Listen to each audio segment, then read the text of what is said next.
اهدنا الصراط المستقيم. Assalamualaikum warahmatullahi wabarakatuh. Alhamdulillahirabbil alamin. Nahmaduhu wa nasta'inuhu wa nastaghfiruh wa na'udzu billahi min shururi anfusina wa min sayyiati a'malina.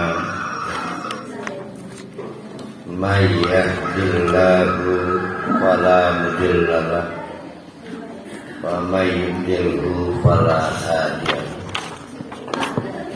Asyhadu an la ilaha illallah wa asyhadu anna Muhammadan abduhu wa rasuluh la nabiyya ba'dahu. Ada 4 nama yang perlu diangkat masuk kelompok keempat, yaitu tentang keluar biasaan atau keagungan, sumber keagungan. Maka kita akan membahas yang paling pertama, namanya Al-Azim, Maha Agung. Azimun, Maha Agung. Bersama Maha Agung ada namanya Majid. Apalagi itu? Ada 4 itu nanti kita angkat. Tapi kita mulai dari Maha Agung. Perhatikan dulu bahwa unik Al-Quran itu. Kalau Al-Quran lagi memperkenalkan nama Allah, itu unik. Ada 2 pola. Yang pertama, pada waktu Al-Quran memperkenalkan nama yang berkaitan zat Allah, zat itu pasti sifatnya global, tidak spesifik, tidak rinci. Ya. Contoh, Qul hai Muhammad, katakanlah Allahu Ahad. Allah itu satu, itu zat. Penjelasan berikutnya global, lam yalid wa lam yulad, ora duwe, tidak punya anak dan tidak dilahirkan. Titik global tuh. Kayak apa nggak dijelaskan. Kenapa? Karena menyangkut zat. Zat itu artinya maaf, kalau orang dilihat, orangnya jangkung ya, itu zat. Kulitnya orang putih-putih itu zat. Sing bengen pesek baik itu zat. Ya kan zat itu. Jadi tidak ada satupun di antara kita yang berhasil menembus zat Allah. Tidak. Nah, itu sifat. Nah, Al-Quran kalau lagi bicara zat itu sifatnya mujmal, global. Giliran bicara sifat,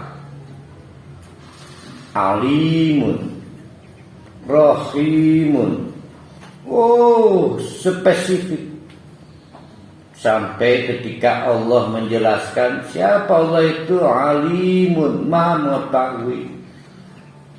Ayat berikutnya nyusul, alam tara, tidakkah engkau melihat bagaimana Allah membentangkan bumi ini sehingga kamu bisa bagaimana Allah menundukkan lautan sehingga kapal-kapal yang besar tidak tenggelam, tapi batuan yang kecil ketika engkau lempar tenggelam. Oh, jebul. Mujmal. Lebih spesifik. Kenapa itu? Al-Quran polanya menjadi dua pola itu. Ketika menjelaskan nama dan sifat Allah yang kaitannya dengan zat Allah, maka polanya global. Giliran menjelaskan nama dan sifat Allah yang kaitannya dengan sifat Allah, maka spesifik. Kenapa? Karena kita berinteraksi bukan dengan zat Allah.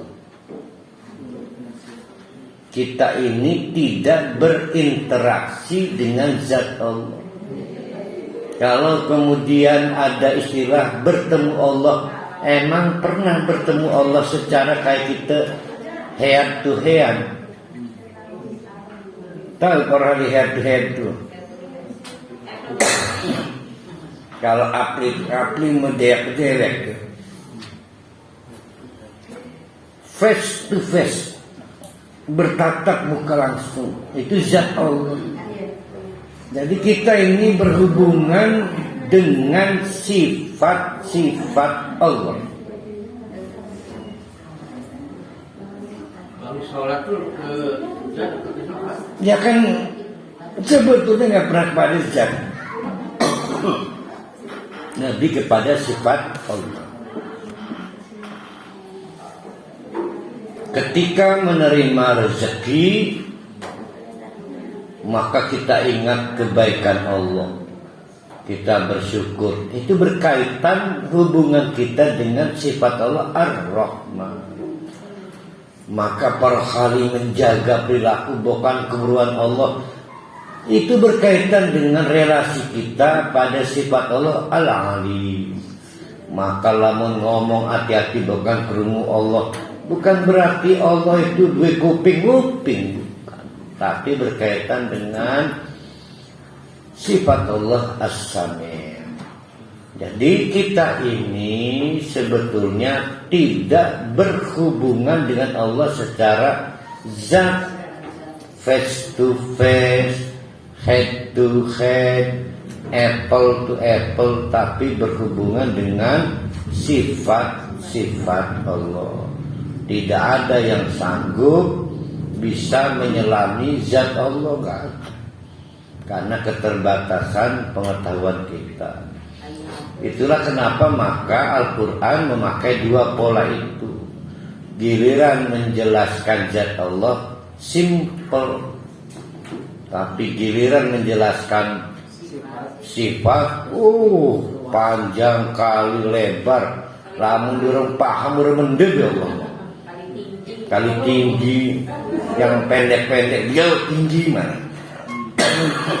Nah, berkaitan dengan itu, kenapa diberi pengantar seperti itu?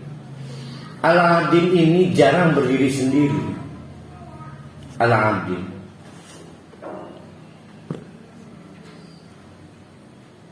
Kalau tidak bergandengan dengan Al-Aliyu, sifat Allah Al-Ali, maha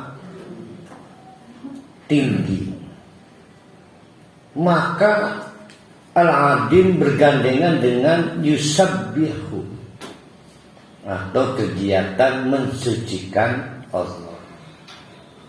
Coba kita ini udah akrab dengan Al-Adim, cuma gak sadar. Ini paling dahsyat ini. Cuma gak sadar bapak-bapak ibu. Doa yang paling kita butuhkan yang pakai Al-Adim. Kalau ruku doanya apa? Anggap kita pakai yang Subhana Rabbil A'la ya. Anggap ya.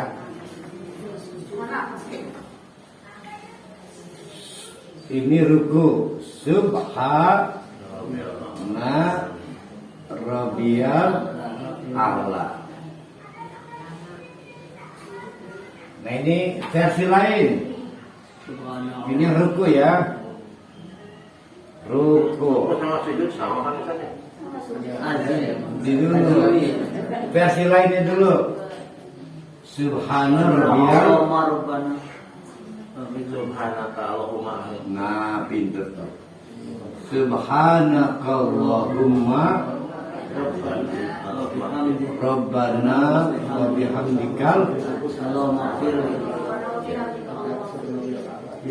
Jangan yang panjang gitu, yang meruku. Subhanallah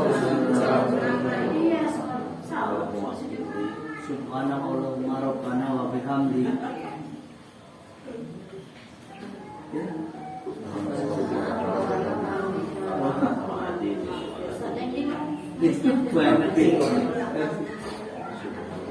Subhanallah wa bihamdi.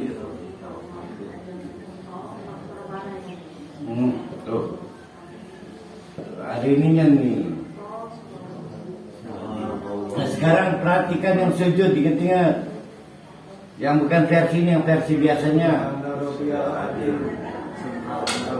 Subhana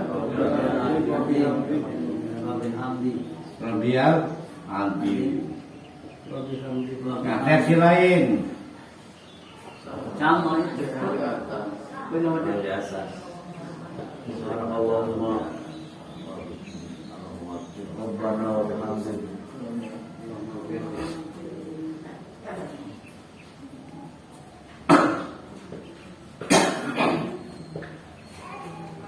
Jadi sadar tidak sadar di rukuk itu ada unsur al-a'la.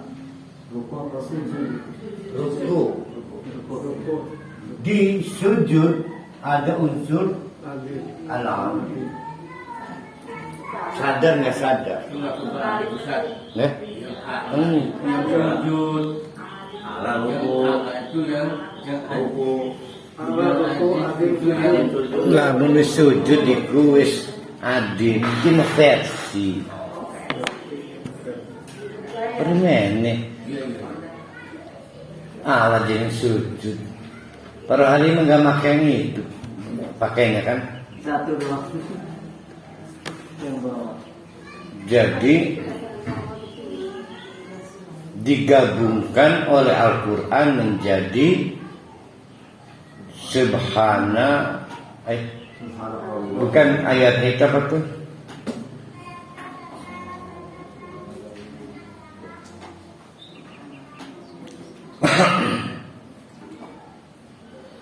Ayatnya apa itu? Kalau yang surat ayat kursi ujungnya lengkapnya ujungnya wala yauduhu hifduhuma wa huwa. Nah, maksudnya gitu tuh. Nah, ini perhatikan ini ya. Wala yauduhu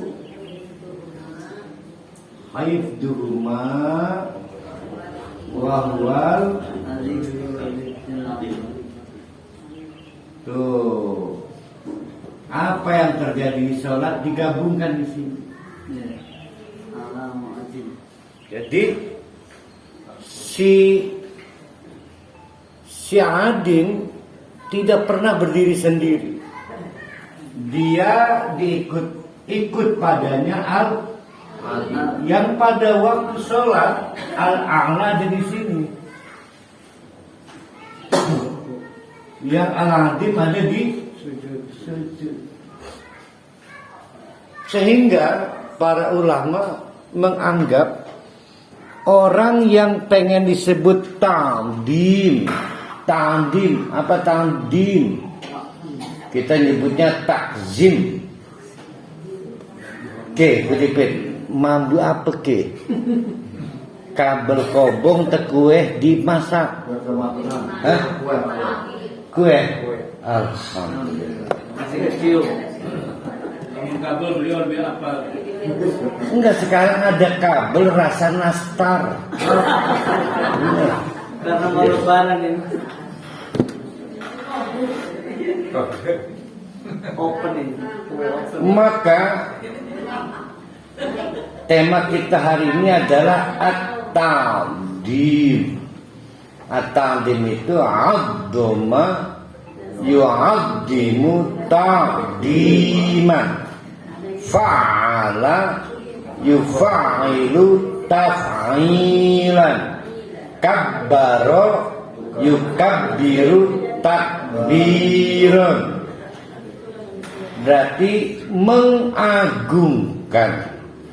Maka para ulama berpendapat sekaligus memberi nasihat, kalau niatnya mengagungkan Allah, maka wajib meninggikan Allah.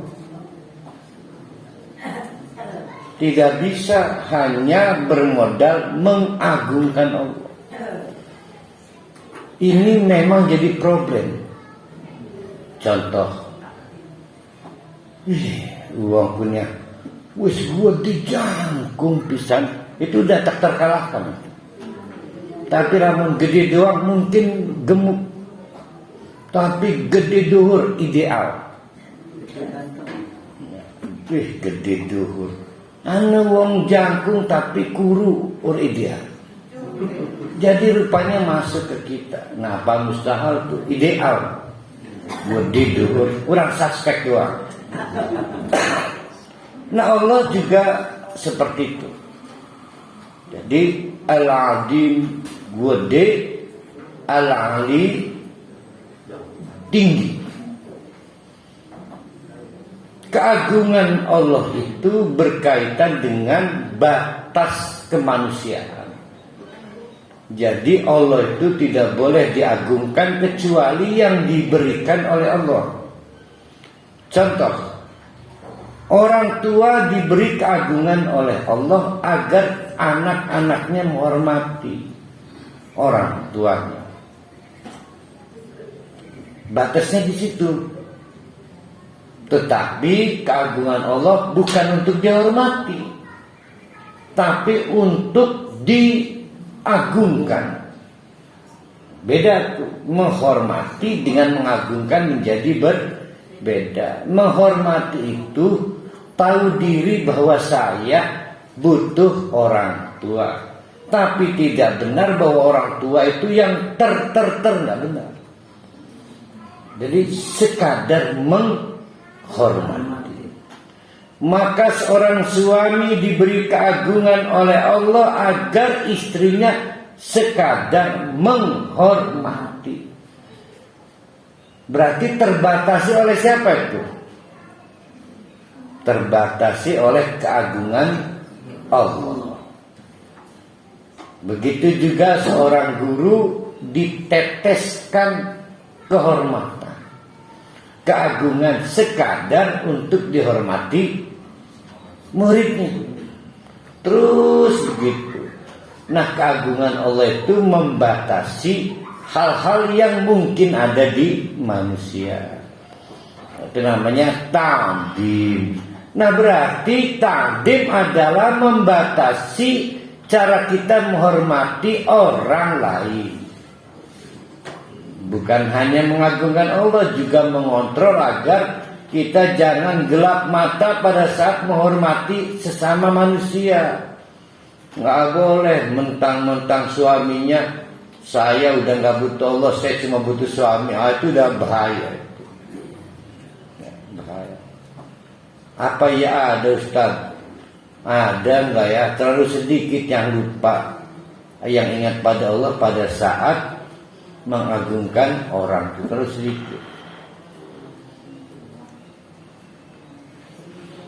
Kita kembali lagi. Ada dua pola penggunaan kata al-adim di dalam Al-Quran. Yang pertama digandingkan dengan al-aliyu.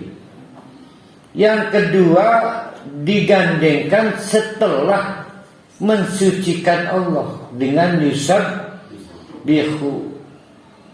Nah, itu muncul tuh di ruku atau muncul di sujud. Dan di ayatnya tadi yang ayat kursi apa itu? Walayuduhu lidhuma wa huwal aliyul adim. Yang yusabbihu di ayat mana itu? Dulu mah ada, sekarang masih ada nggak itu?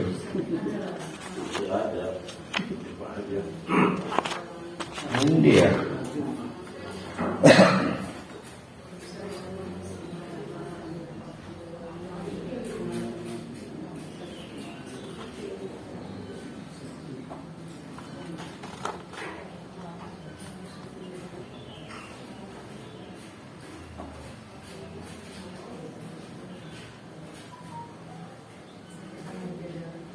Yaitu yang pasti mah di doa ruku lah, doa sujud lah.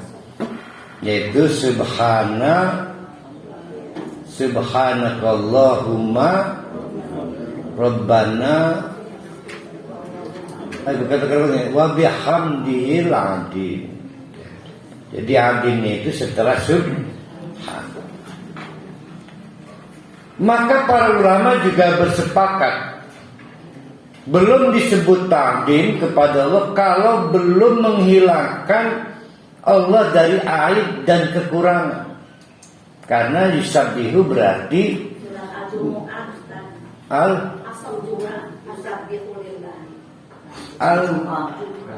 Jum'ah. Pripun ku kalimat itu? Enggak ketemu Aladinnya di mana? Nah, benar tuh. Jadi setelah peristiwa atau kegiatan mensucikan Allah dari aib dan an-naqis kekurangan, barulah mengagungkan Allah. Karena orang belum disebut ta'zim kalau masih menganggap Allah itu berkemungkinan dolim. Allah ini begini, kalau begitu bro. Nah, ta'zim ini sadar tidak sadar adalah hal yang akrab dengan kegiatan kita sehari-hari. Yang pertama, kalau bapak-bapak, ibu-ibu ruku, pasti menta'zimkan Allah. Ya, pertama kalau ruku, sadar tidak sadar itu peristiwa menta'zimkan Allah. Enggak tahu ya pada saat bacanya menta'zimkan enggak. Apakah menta'zimkan kalau ucapkan seperti doa sujud? Memang ada 3 disebut menta'zimkan itu. Pertama hati, lisan. Kedua hati, ketiga gerakan badan. Nanti kita bahas. Enggak, maksudnya begini. Apakah yang menta'zimkan terus disebut seperti doa sujud? Kalau kita mau makan baca basmalah itu kan enggak sama. Menta'zimkan itu ibadah mahdoh. Maka ada tata cara. Ya. Ta'zim itu ibadah. Ada cara.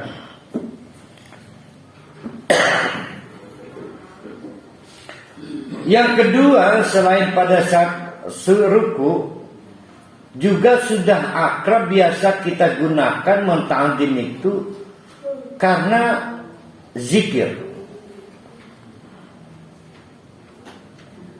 Cuma nggak sadar bapak-bapak ibu-ibu. Saya mau ngasih bocoran. Tahu arsy sama. Arsy itu makhluk Allah paling besar. Paling besar. Ini langit ke 7. Yang kita sebut langit itu sebetulnya bukan yang dimaksud langit pertama, itu horizon, itu batas pandang mata manusia. Kalau mau lihat langit pakai mikroskop, kalau nggak ketemu teleskop, kalau nggak ketemu skop sekalian. Nah, ini harus kebayang kayak apa gede. Harus yang besar itu bapak-bapak ibu-ibu sing jagani malaikat. Disuruh Allah kat jaga. Berapa malaikat yang megang? Cuma 8. Kok bisa? Itu yang menarik. Bagaimana 8 malaikat bisa ngejagain kenen? Apa rahasianya? Karena Nabi niru jampinya. Ini berkaitan jampi yang syar'i ini. Ini Sejam juga. bukan wapak. Jampi syar'i benar. Lihat surat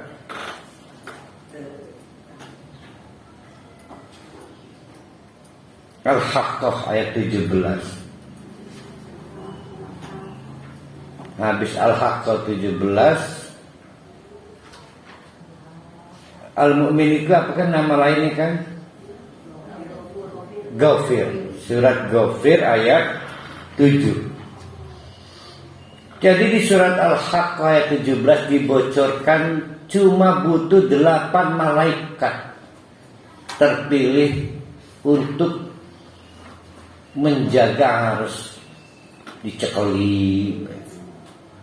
Kok bisa ya?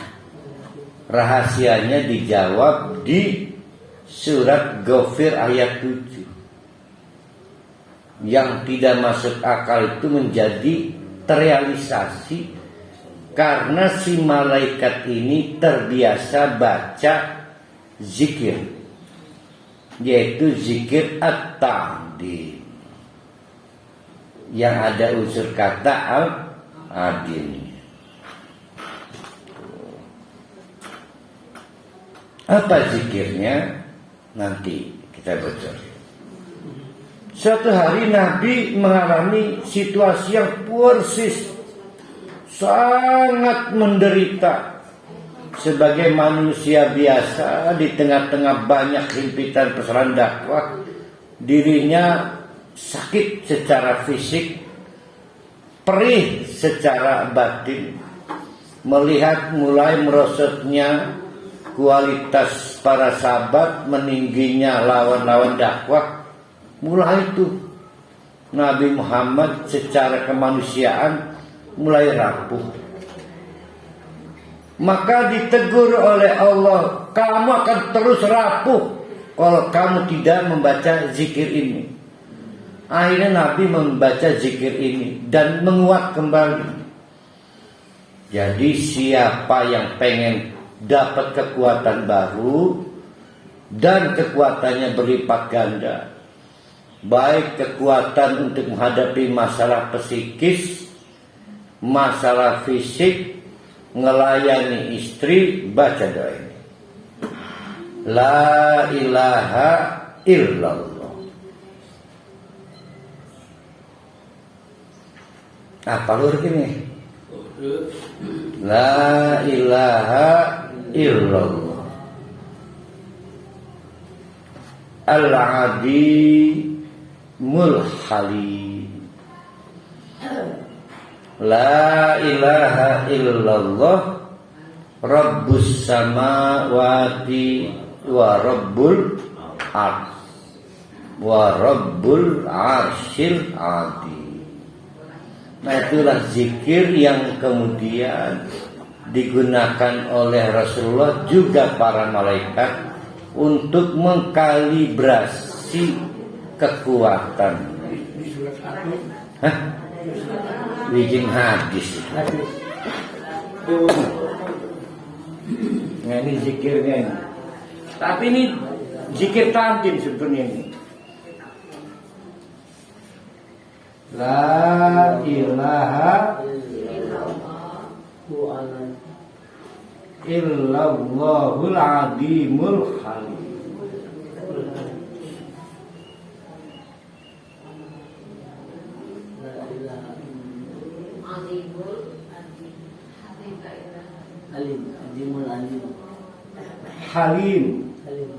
Halim. Kalau yang bedang seng itu di mana itu? Itu mah Halim Perdana Kusuma itu.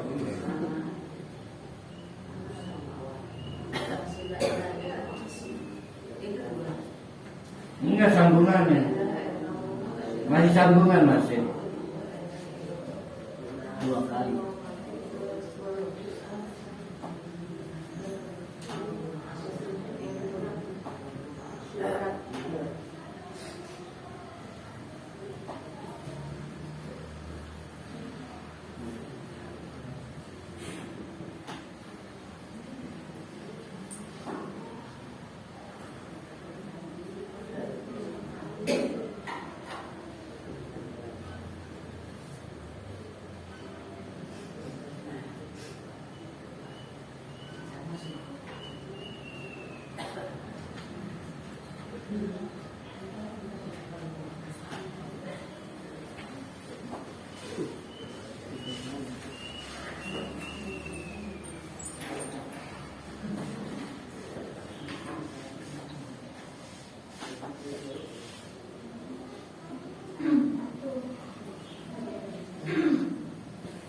Dibaca pada saat hati terhimpit.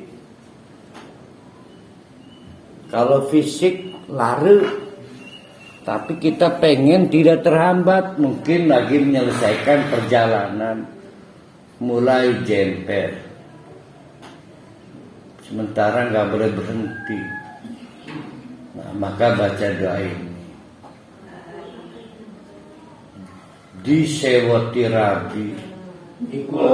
Gelap mata pengen nabok Rabi, mulai goyang, baca doa ini, insya Allah gak bakal nabok.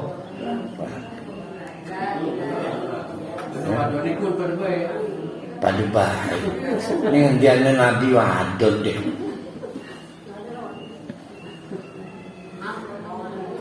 Kok pakai la ilaha ini nih. Nah, dua wa rabbul arsyil dibunjun tekine. Iya kan. Pasti lagi perhali bunjun. Hamba ya.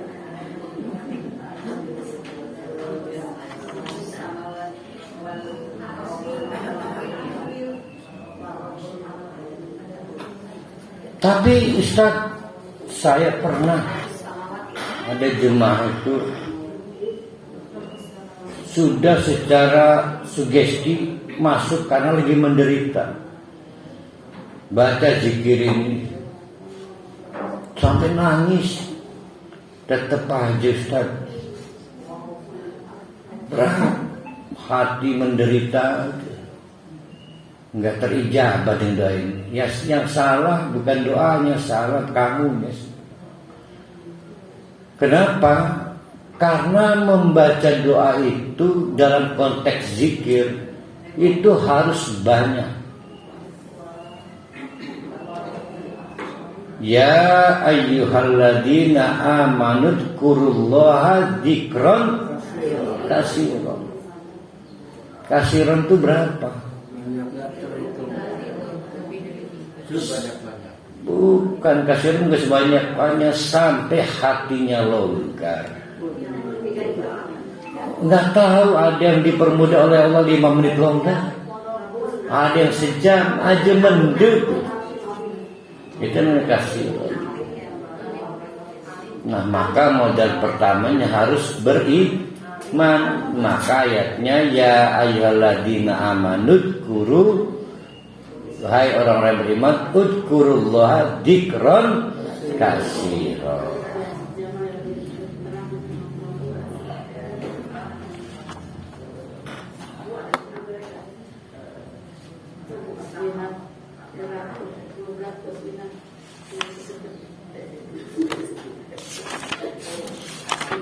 Jangan punya harapan susah sehingga butuh doa ini. Kalau lagi susah aja, jangan punya cita-cita susah, jangan.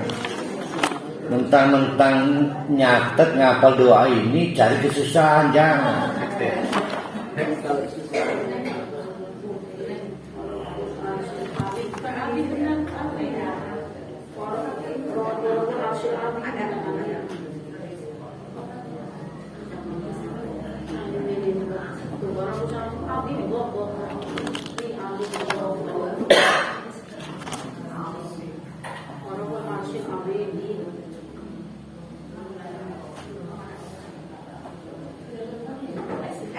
Nah, mari kita meneruskan soal al-adin. Adin berasal dari kata adomatun, artinya tulang. Admun, tulang, keras. Bahkan lebih menunjuk kepada tulang kaki yang paling keras. Apa disebut garis ya? Garis ya. Yang lamun main bola itu adu garis. Sehingga Al-Azim dikaitkan dengan keagungan yang dapat memecahkan hal lain karena keras tulangnya. Ya, Azim harus bisa memecahkan hal lain. Maka kalau orang itu sudah beriman kepada keagungan Allah, pasti kesombongan orang lain bisa pecah. Ya. Bahkan ketakutan kita pada orang lain yang punya banyak uang itu selesai. Nah, rupanya banyak orang terperangkap oleh orang lain karena belum beriman kepada keagungan Allah. Padahal keagungan Allah itu sangat berkaitan dengan keterbatasan kita. Gak usah mikir Allah itu kayak apa lah. Kita sekarang mikir aja lautan. Siapa yang pernah tahu dalamnya lautan ada apa? Masih sulit kan? Dalamnya lautan. Pokoknya anak pun bahaya. Udah, dalamnya lautan rada rumit. Dalamnya hati kita. Balik, dalamnya hati kita dalam lautan. Oh, iya, sedikit bisa-bisa. Dalamnya hati kita pernah ada yang tahu. Nah, yang ada di hati kita sendiri kadang sulit mendefinisikan. Nah, maka jangan berharap kita bisa mengerti semua tentang dalamnya keagungan Allah. Dalam contoh keagungan Allah yang berkaitan dengan kasih sayang Allah. Jadi kasih sayang Allah itu keagungan Allah. Pernah tahu dalamnya kasih sayang Allah? Nggak pernah bisa kita tuntaskan, nggak bisa. Nggak bisa kita tuntaskan. Jadi di suatu sinetron ada cerita begini. Adiknya dilamar seseorang.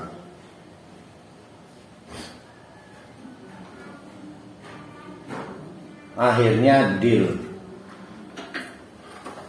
Hampir memenangkan si lelaki ini. Padahal lelaki ini ternyata kriminal, tukang nyolong mobil.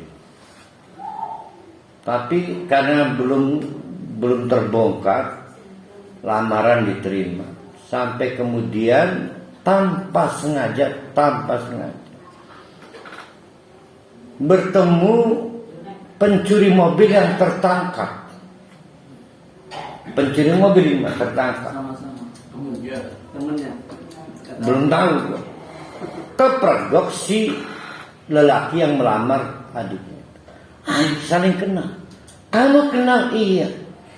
Kamu kan baru dapat duit 300 nyuri mobil. Kaget kan.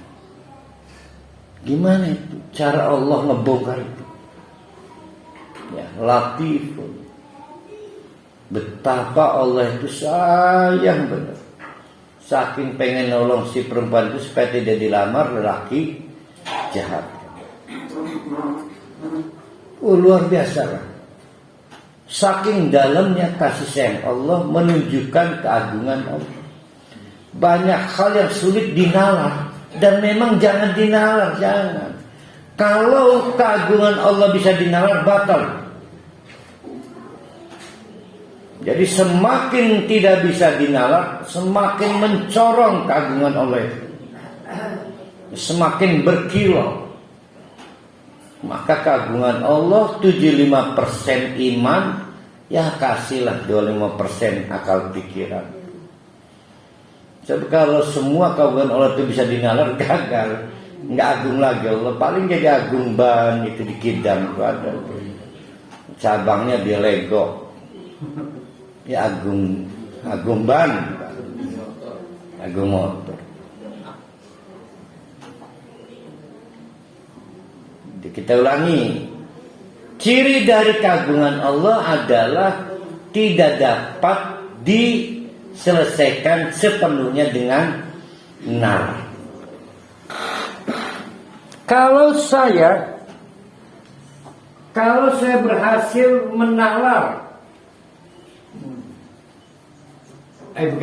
melihat sesuatu 100%, maka disebut saya berhasil apa? Ada objek. Objek ini terdiri dari puzzle. Kalau dikumpulkan jumlahnya 100%. Dan saya berhasil melihat semua puzzle itu 100%. Maka saya disebut mencapai hakikat.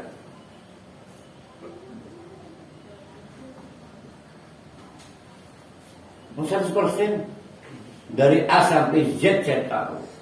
Dan ini tidak mungkin dilakukan pada Allah.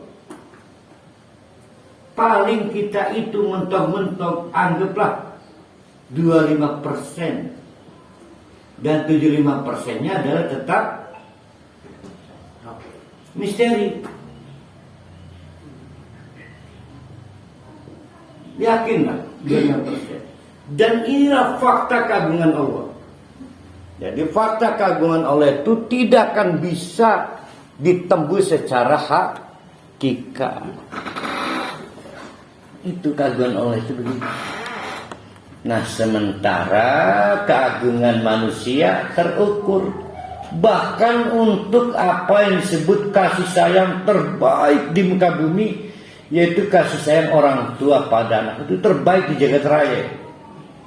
Tidak ada yang bisa mengalahkan kasih sayang seorang ibu pada anaknya atau orang tua pada anaknya, dan sudah diberi titel itu kasih sayang jenis terbaik di dunia. Itu terukur dari A sampai Z. Terukur. Dari mana tahunya? Banyak anak mengalah pada kejahatan orang tuanya. Sebenarnya menjengkel yang tuanya anak pun, tapi tahu banyak kebaikan orang tuanya. Itu artinya terukur. Maka kemarin bahasanya apa kemarin itu? Yang kemarin murja'ah.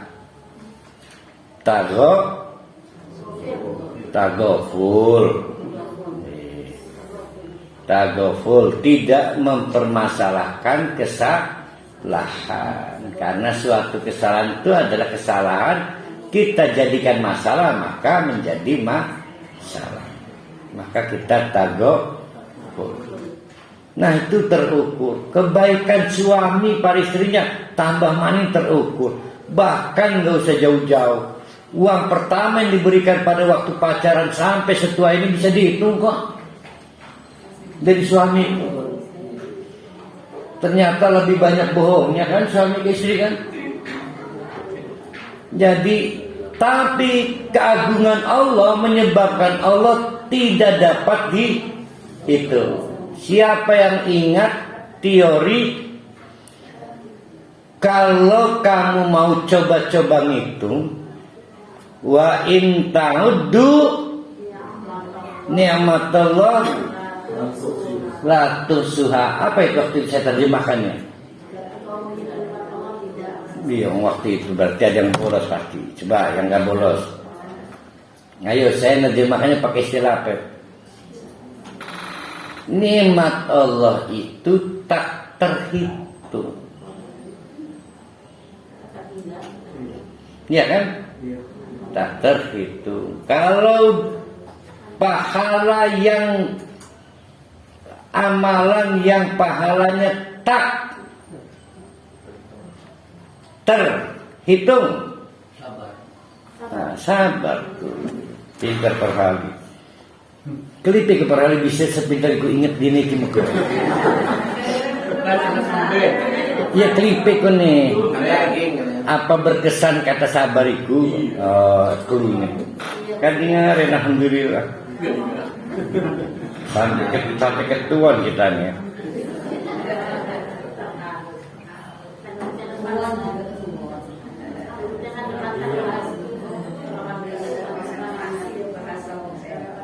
Baru kayak lagi ketuan kenapa nih ketuan? Maka bagaimana cara ta'zim kepada Allah sementara secara hakikat nggak pernah bisa ditempuh? Maka para ulama memberikan rekomendasi 3+1. Yang 3-nya itu ibadah berkaitan dengan yang tadi para hari. Orang bisa sekesedih para hari. Ta'zim itu ada tata caranya. Nah, mati kini. 3+1. Yang satu berkaitan tawasul. Nah, yang terpenting yang satu ini. Karena Al-Adim itu sering pada tidak tahu bahwa ini kalau disebut jampi terhebat. Tawasul itu. Ibu-ibu butuh jampi, kalau nggak punya jampi bahaya. Ya, karena obat kita tidak sepenuhnya bisa mengobati penyakit. Uang kita tidak sepenuhnya bisa membeli apapun. Ya. Tidak semua bisa dibeli dengan uang loh. Ya. Ada yang harus diselesaikan dengan cara tidak masuk akal, dan itu tawasul itu. Tapi tawadhu panigram apa ya? Apa tawasul itu? Kalau mau duit. Tahu, bukan tawasul itu. Tawadu itu mah. Wih, mau tak?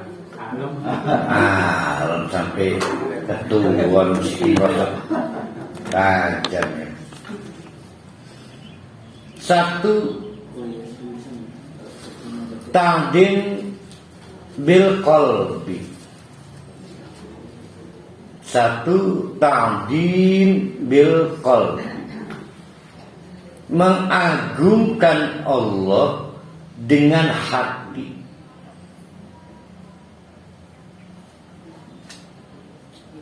Yaitu A titik. Berarti A bukan A cilik ya berarti ya. Meningkatkan pemahaman tentang nama dan sifat Allah yang berkaitan dengan keagungan Allah. Ingat, kita udah punya 4 klasifikasi ya.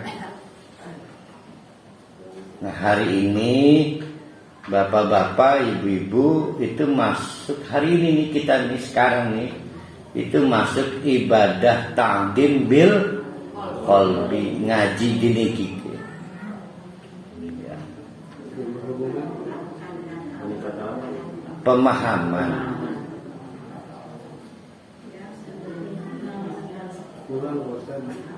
Tugas saya lupa Pak Wawan.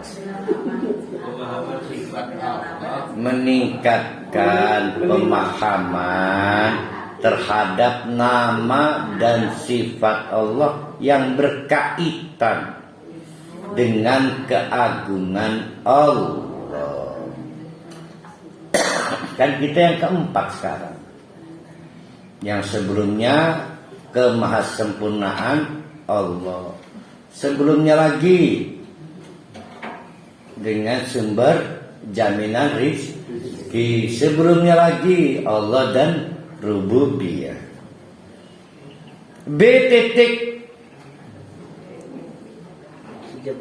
meningkatkan cinta pada keagungan Allah. Apa ini maksudnya ini? Meningkatkan cinta pada keagungan Allah. Sekarang mari saya bantu buat ilustrasi. Apa yang kemarin yang dapat nikmat terbesar apa? Berupa barang kemarin. Nah, saya ajalah. Saya tiba-tiba jemper. Kelimpungan saya yang besok kamu sakit lah menyelesaikan kajian Asmaul Husna. Maka saya beli obat, nggak boleh disebut mereknya kan. Obat. Alhamdulillah saya pulih. Nah itu di mana posisi saya? Apakah obat itu yang menyembuhkan saya atau Allah yang menyembuhkan saya? Allah. Nah maka alhamdulillah ya Allah, lebih cepat dari perkiraan. Biasanya butuh 3 jam bereaksi, itu setengah jam. Saya waktu udah jam berapa itu ya? Jam 2 malam lebih berapa gitu. Kebayang saya kalau reaksi 3 jam, berarti saya kan bisa bawa kendaraan jam 6-an. Nah itu bereaksi lebih cepat. Cinta banget bener pada keagungan Allah itu. Nah keagungan Allah membuat obat itu lebih cepat bekerja, bereaksi. Bahkan setengah jam, 2 jam lebih cepat dari kebiasaan. Nah saya cinta nih Allah yang kayak begini nih, masa itu. Jadi cinta pada keagungan Allah. Kalau tidak sembuh-sembuh, apa tidak berkurang? Nanti ridho itu judulnya. Ridho pada keputusan Allah. Tapi yang jadi masalah ketika berak tidak pernah memuji keagungan Allah. Nah ini jadi masalah, itu harus kita maksud dengan mencintai keagungan Allah. Bukan hanya bersyukur, beda ya. Gue demen Allah kayak gini aja tuh maksudnya. Ya. C. Kalau memang mengakui betapa excellentnya keagungan Allah pada apa yang kita terima, buktikan kita merendahkan diri pada keagungan Allah, disebut tawadhu. Ini kalau bukan Allah saya nggak bisa ngajar ngaji, itu tawadhu. Ya, jangan coba-coba, mama tolong obat mujarab itu, udah nggak ada istilah obat mujarab, nggak ada. Ya, nggak ada obat mujarab. Yang mujarab tuh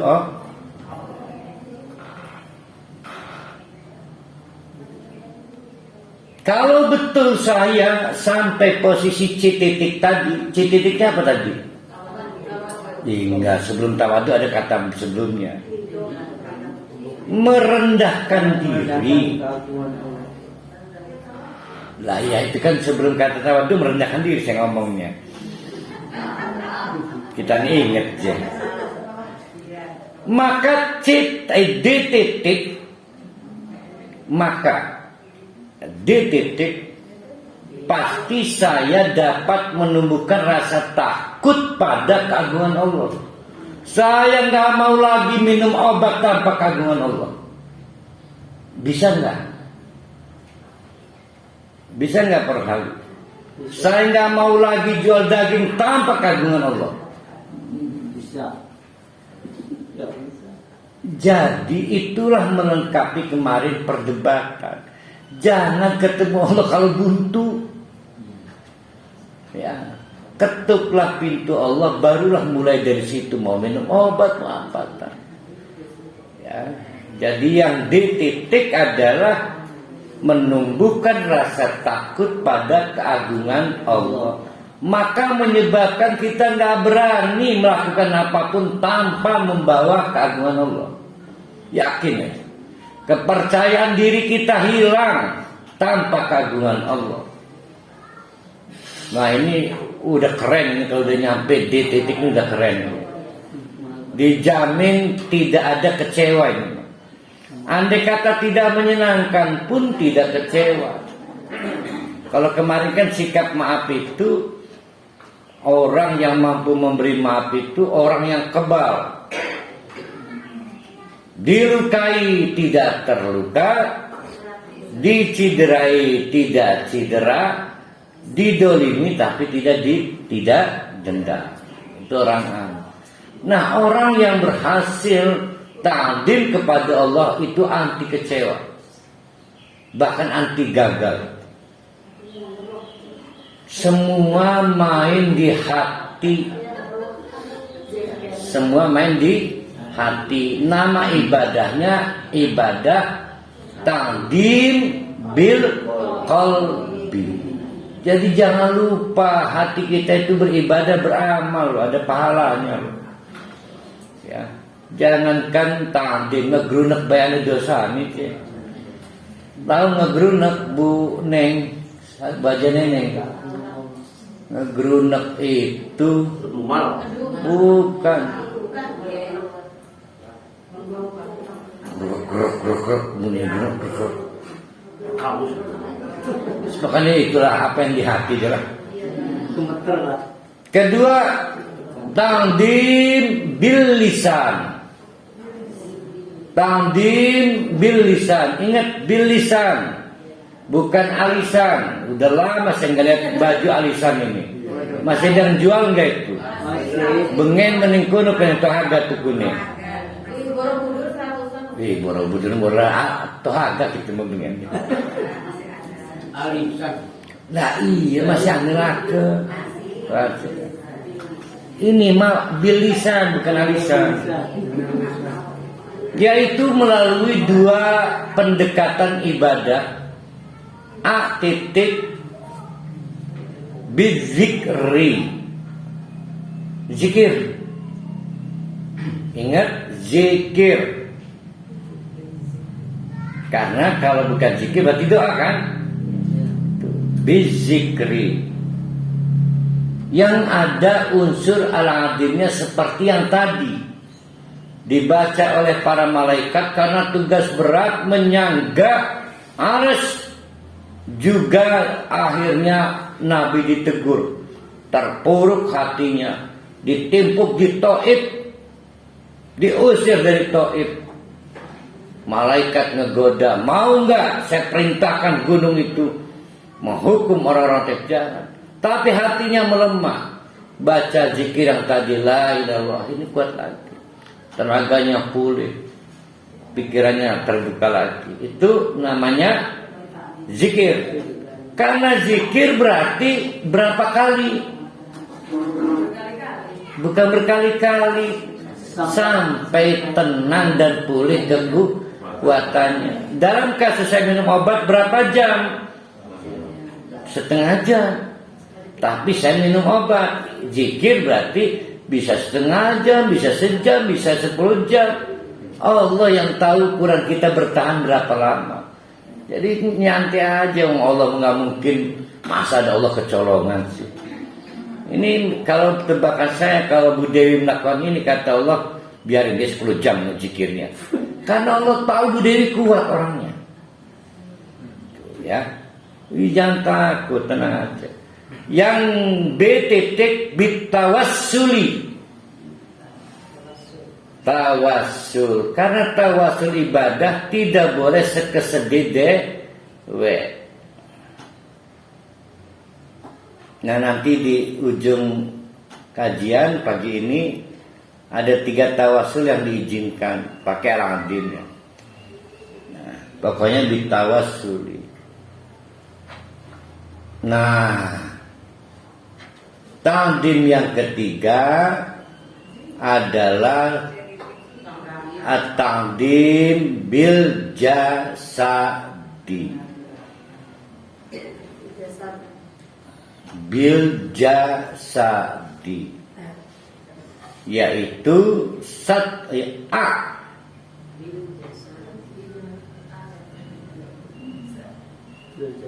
melaksanakan ibadah mahdoh sebagai mensyukuri keagungan Allah.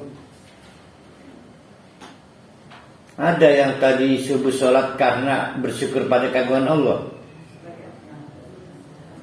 Pasti sholat karena adanya. Ya, sholat karena adan, karena kewajiban.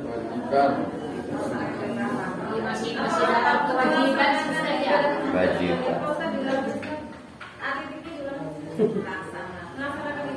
Diulangi ya, crop chop, Jipang. Itu rencananya mau saya bawa ke Madiun lewat Bu Dewi. Apa mana ya Bu Dewi ya? Hah? Keripik bawang, keripik bawang.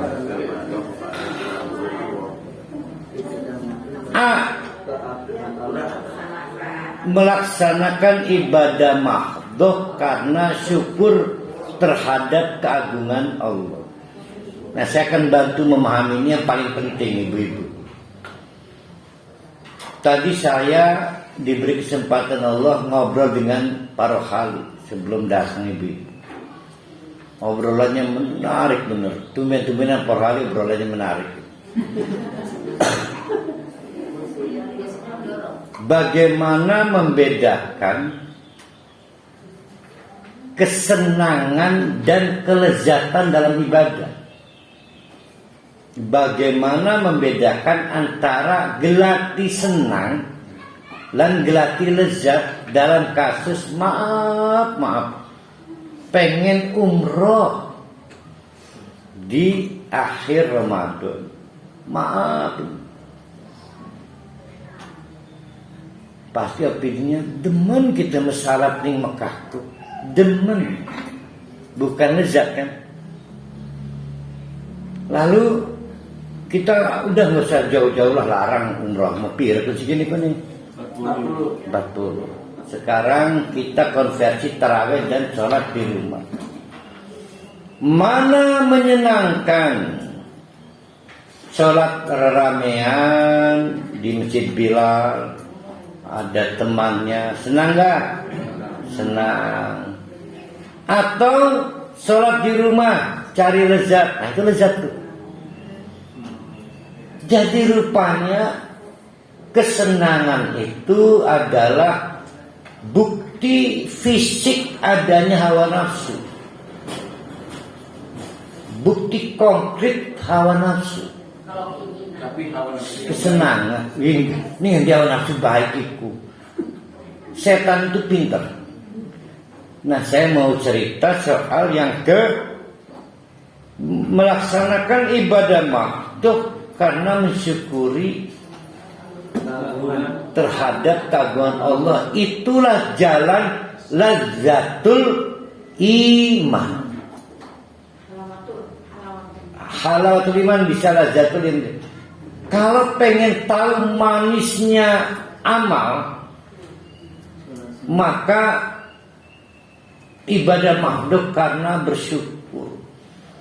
Ya Allah, masih dini waktu, orang lain sudah nggak dapat waktu, maka salat. Oh, itu pintu lazatnya di situ.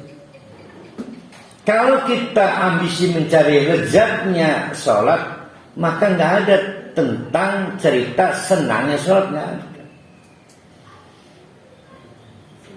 Karena kalau senangnya sholat, pasti pengenin Bilal kan. Akeh batu, imamnya enak. Oh, imamnya enak. Senang, berarti senang. Jadi hindari kata senang. Barang gratis sholat terawih singgelis senang. Jauh lebih senang mana itu? Itu malah bukan senang, cari foya-foya. Udah paham ya membedakan kesenangan dengan kelezatan. BTT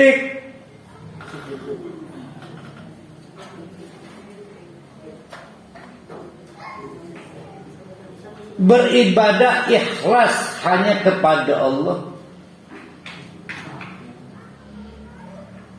Nah, ini juga menarik nih. Apa kaitan ikhlas kepada Allah dan keagungan Allah? Iyalah, kalau orang sudah mengenal Allah itu agung, ngapain ria? Gak butuh ria.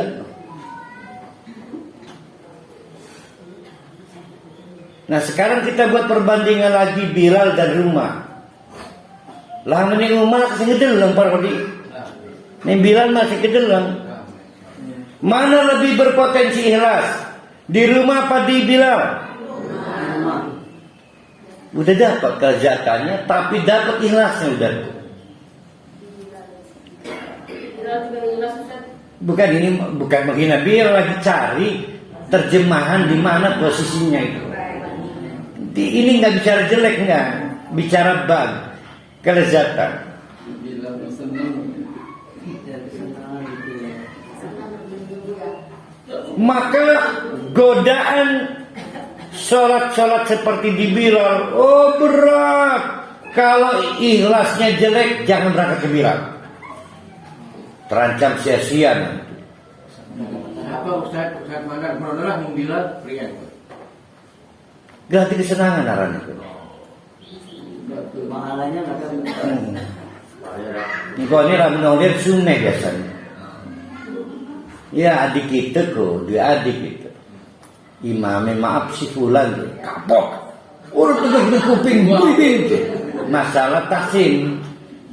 Memang trauma dia karena acak-acakan dari mami dia. Tapi kan ada jadwal tuh si fulan udah berangkat ya kan. Ternyata udah berangkat di jilian mana? Diserangkut. Yang C-titik komitmen menjaga hukum-hukum Islam. Nah ini yang rumit ini. Karena hawa nafsu kita mencari celah hukum Islam dalam hal faraid. Saya paling ketua untuk begini ya. Orang tua kita masih bid'ah. Gimana Ustaz yang enggak gimana-gimana? Enggak gimana-gimana. Yang gimana-gimana itu kalau kita gagal berkomitmen untuk membangun hukum, menjaga hukum-hukum Allah. Sudah tahu orang tua kita gagal menjaga hukum Allah karena bid'ah, lah kita juga gagal. Jangan membicarakan orang tua kita, jangan. Itu yang paling sulit dijawab kita. Nah, komitmen menjaga hukum Allah itu kalau kita ta'zim kepada Allah. Nah, sekarang plus 1. Nanti dulu yang menjaga hukum Allah itu lihat surat Al-Hajj ayat 32. Ini akan saya kaitkan dengan kapan saya bicara soal pengajian akbar ya. Zalika makononlah. Zalika makononlah.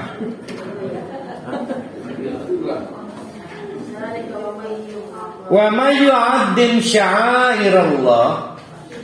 Siapa yang ta'zim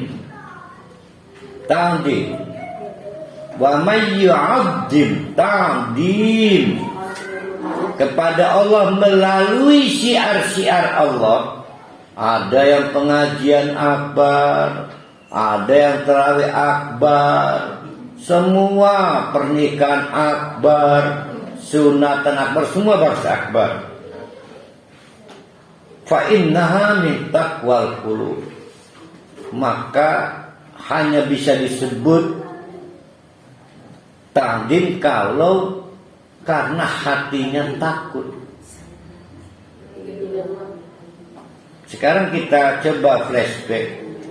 Ngotot pengajian akbar karena hatinya takut. Bukan kan karena unjuk kekuatan kan? Nah. Sekarang yang saya bilang yaitu plus 1. Kita bertawassul diizinkan oleh agama kita untuk beberapa kasus. Ada yang hafal, mungkin ada yang tidak hafal. Yang tidak hafal nanti ditulis di papan tulis. Tapi jangan punya niat ngalami ya. Pertama, menjenguk orang sakit. Jadi yang sakit siapa nih? Harus orang. Kalau kucing jangan dijenguk. Menjenguk orang sakit. Ingat ya, menjenguk berarti kita keluar dari rumah lalu menempuh perjalanan. Karena begini, ada ibu datang ke kamar anaknya, itu bukan menjenguk. Ada ibu anaknya di kamar sebelah, mau kemana mama? Lihat si dede. Itu bukan menjenguk. Keluar dari rumah, menempuh perjalanan, ibarat dia berada di terowongan. Walaupun baru 5 langkah mati, dia ahli surga dia. Jadi menempuh perjalanan sampai di TKP, maka bacalah tawasul kalau pengen sembuh si orang yang ditengok. Namun si dijenguk pun kafir. Menarik ini ya. Kauran jadi ngok kafir sampai nunggu ditengok aja. Maka kata Rasulullah, mana ada sinten-sinten kang ya ngelayat maridon wong gering tapi belum sekarat. Jadi kalau sudah sekarat, doa ini nggak bisa dipakai.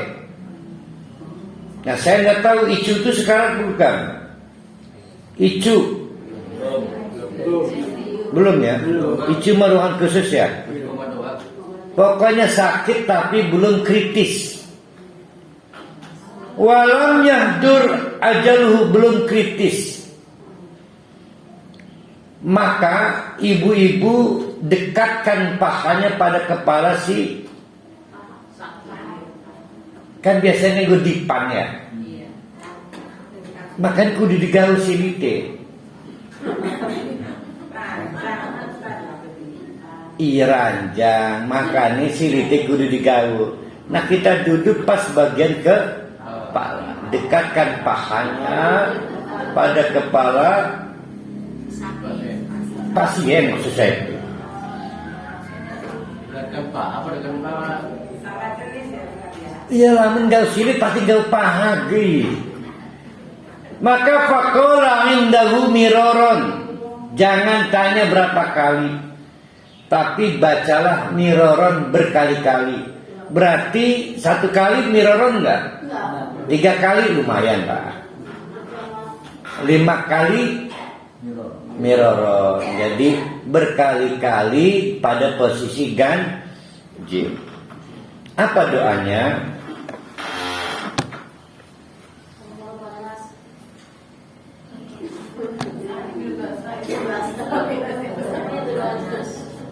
Ini kan tawasul ya. Jadi kalau kita tawasul di otak kita harus ada kata kunci tawasulnya. As'alullah. Apa tawasulnya apa? Kita tawasul pakai apa nih? Kita judulnya apa sekarang? Tawasul bil bitta'udim. Nah, maka kata kuncinya di sini.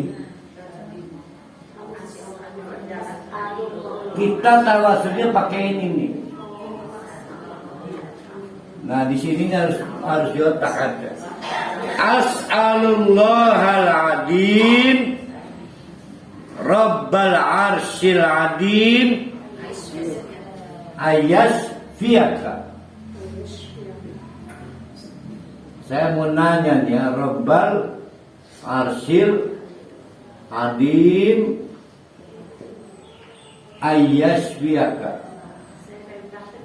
Mana yang jadi titik orientasi ibu-ibu?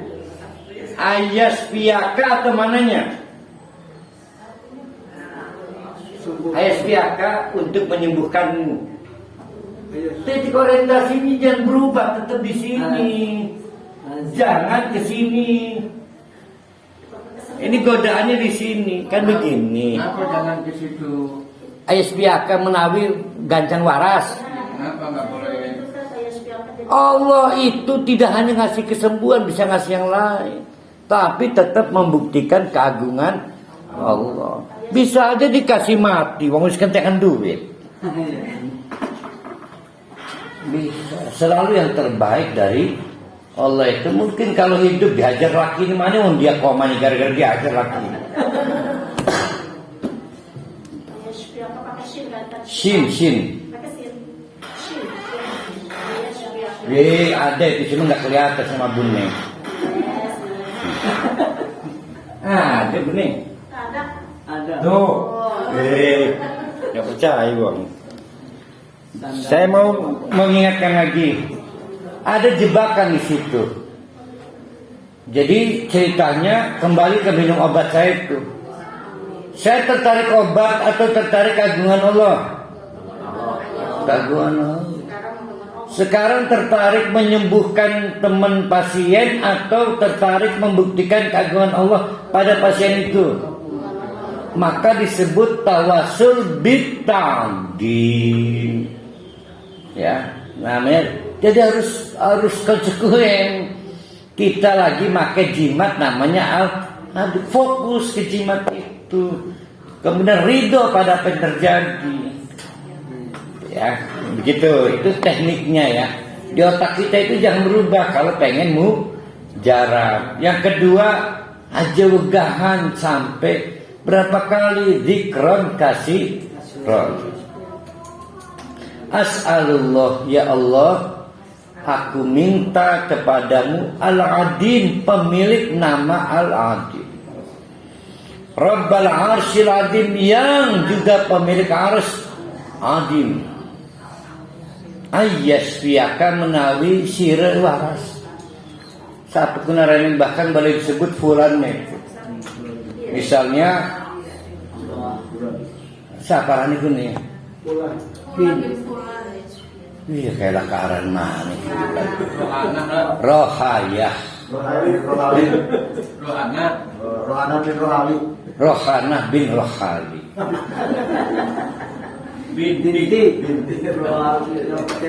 Maka kata Nabi, illa afahu, pasti dikasih kesembuhan oleh Allah.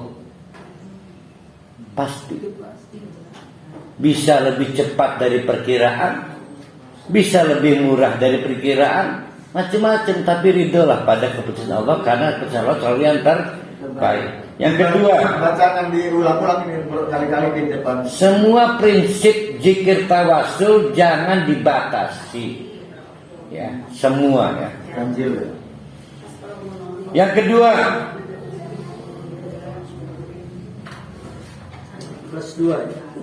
kita ini kan hidup di dunia. Ciri khas dunia itu keluh kesah. Tidak dunia kalau tidak berkeluh kesah. Ada kesulitan karena anak membesar, nyangking dewasa, nyangking kepala. Ada yang lebih parah lagi, membesar perutnya tanpa suami. Semua macam-macam lah. Ada karena ekonomi, ada karena semua serba bikin sulit. Sulit itu apa artinya? Sulit, tidak punya jalan keluar lain, pahit. Orang pahit itu nggak punya alternatif. Oh, menderita, bagaimana menambah jalan keluar supaya tidak sulit? Itu Rehan yang punya. Begitu sulit. Maka kita baca sebagaimana Nabi bertawasul bitaqdim, yaitu baca zikir yang pakai tawasul al-adim. Yang tadi mana tadi? Dibaca pada pagi hari sekenyangnya, sore hari sekenyangnya, setenangnya. Kalau 3 kali udah tenang ya udah, karena Allah nanti yang memberi ketenangan. Sore sampai setenangnya. Besok diulang lagi pagi setenangnya, sore setenangnya. Saya pastikan nggak pakai paling lama 3 hari, solusi baru ada. Paling lama 3 hari. Sebab kalau lebih dari 3 hari bisa 4, bisa 5 loh. Ya kan, bisa 4, bisa 5.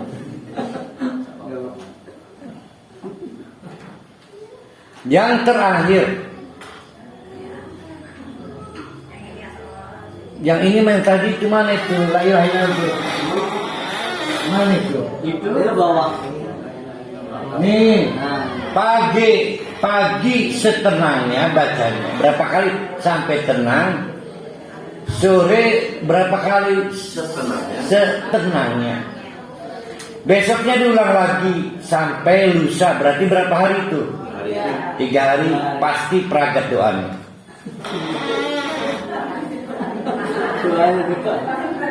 Ya, artinya dapat solusi dari Allah. Harus yakin, kalau nggak yakin susah ini. Yang ketiga, saya pernah nyoba. Saya punya waktu 4 hari, mau 1 Ramadan. Saya lagi terpuruk-terpuruknya itu. Ada yang tahu soal saya di sini. Saya harus berhenti menangis karena pegel nangis itu. Alhamdulillah saya pulih. Pulih, saya bisa ngajar ngaji. Ini karya saya. Ya, saya orang paling beruntung. Hampir saya gagal. Nah, saya baca doa yang ini. Yang la ilaha illallah. Tidak pernah cerita setelah saya pulih. Sebagai apa ya, memori doang. Saya nggak pernah curhat ke siapapun. Saya ingat cerita setelah saya bisa mesem. Udah running baru saya cerita. Kamu ada mau kebingungan, bisa menaiki, naik amplop. Tambah paleng ya. Yang ketiga, ini yang sering saya nggak paham. Kenapa ada ahli ibadah kena tsunami, kena longsor, kependem? Teorinya nggak mungkin. Setiap kali ada azab, Allah selalu melakukan mitigasi, mengevakuasi dulu dengan cara Allah menerjunkan pasukan-pasukan Allah sehingga nggak ada ahli ibadah kena azab, nggak ada. Tidak ada teori kena azab ahli ibadah itu. Apalagi masih bisa beristighfar. Nyatanya ada. Berarti jarak kita ibadah sebenarnya membuka. Nah sekarang jadi masalah. Gimana caranya kita nggak jadi korban bencana? Nah, ting bating ya. Wah kayak per hari je kelelep. Kan teger ya. Mending kelelep ning anyer lah kelelep ning got. Ada loh, Allah itu wah God. Nah Nabi itu, jadi kita harus menjaga jangan sampai ting bating ya. Tiba keduk perut isin. Sekarang kebayang orang Nabi kesalahan keduk perut atau di kepori. Itu udah azab itu. Nah maka bacalah doa tawassul ini. Baca doa tawassul anti bencana. Mudah lu penderitanya. Itu karena tawassul apa karena ahli ibadah? Nah itu ngejawab yang pelacur kemarin. Pelacur kemarin diampuni dosa karena tobat atau karena amal mahia? Amal mahia, wong dia belum tertobat. Itu mah ketebak. Ini karena tawasul bil adil. Lihat doanya. Allahumma ya Allah, inni as'alukal afiyata fid dunya wal akhirah. Pada apa sebetulnya? Saya minta kepadamu keselamatan baik selama saya di dunia maupun setelah tidak di dunia. Allahumma ya Allah, inni as'alukal afwa, tolong hapus kesalahan saya, dosa saya, bukan sekedar ditutup aibnya. Wal afiyata, beri keselamatan dalam hal fidini, menjaga agamaku, wa dunyaya, dan urusan dunia, wa ahli, juga urusan keluarga, wa mali, dan urusan harta. Berarti ada berapa macam urusan yang membuat kita kena bencana? Satu, agama. Dua, dunia. Tiga, keluarga. Empat, harta.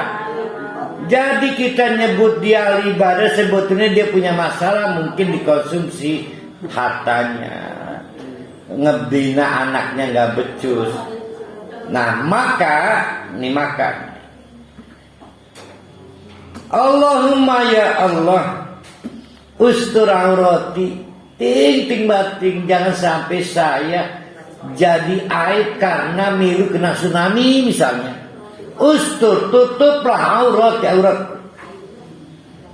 Ustur, karena aurat itu masuk daftar. Aduh Allah Akbar ya.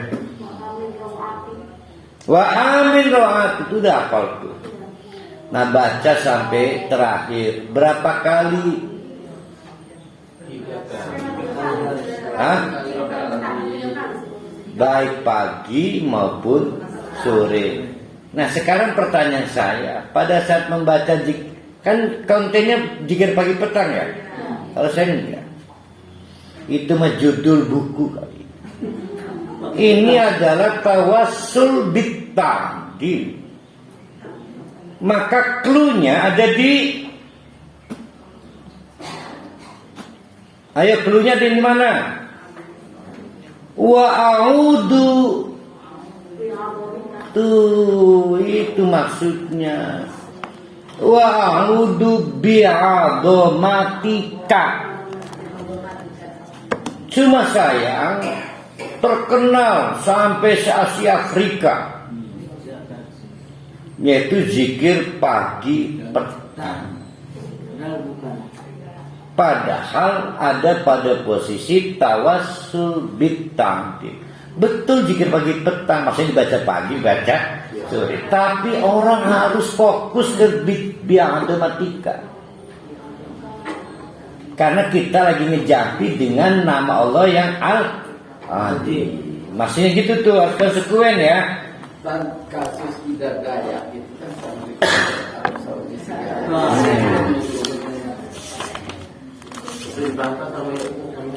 Maka ada wawancara mantan Menkes. Kata mantan Menkes, saya percaya ada yang melalui dokter, ada yang melalui Ibu Ida, tapi yang menyembuhkan cuma Allah. Kata mantan Menkes Ibu Siti Fadila di depan si Ngabalin. Kan udah dijawab. Sama dengan kasih saya minum obatan. Saya mengeluarkan SK, bolehnya pengobatan melalui jalur itu, kata Bu Siti Fadila. Jadi bisa dokter yang menyembuhkan, bisa Bu Ida, tapi saya lebih percaya yang memberi kesembuhan Allah.